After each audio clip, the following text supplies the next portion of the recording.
kemudian ngaji di kuburan untuk bekerja malaikat ataupun nana fahla untuk orang yang sudah meninggal. Jawaban dua-duanya. Bagaimana dalam kitab Nagapeda ahwatih tatanam mayat, malaikat yang mungkar dan nakir hana kita mengilai menyamantang ulung di sisi kuburan.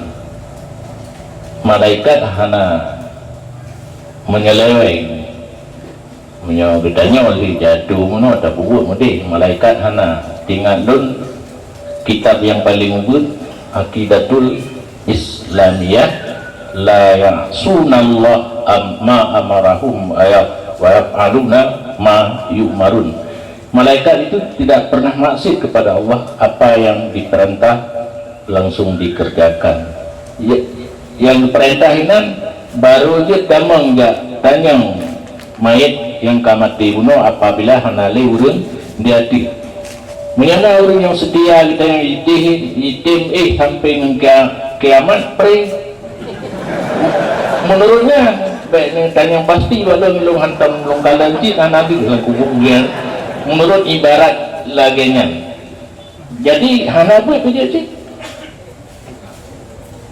kamurahlah upah kan nyon pak kuburan menteng baik ni pun kamurahlah menyata apa kak masalah lah olehnya menyangkut tembel ya, di mana tempat dibaca Al-Quran akan turun rahmat kepada orang baca dan sekitarnya ya bakna sekitarnya hino ke kamu tengku mencok dali na orang meninggal dibuat Quran nak nafahlah ke mayat dan terhindar hajat malaikat kembangai malaikat patuh kejut nang kejut naladum begitu libur orang Jumaat hana libur meninggal orang hameh yang kasih di urus di malam mentang di tepi fajar orang Jumaat merah bak kalender malaikat tidak ada kerja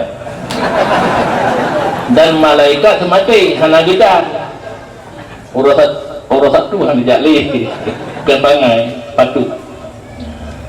Jadi jawaban buat bak kuburan bisa menghambat masuknya malaikat untuk memeriksa mayat dan adanya fahla karena di mana dibaca Al-Quran turun rahmat kepada orang baca dan sekitarnya.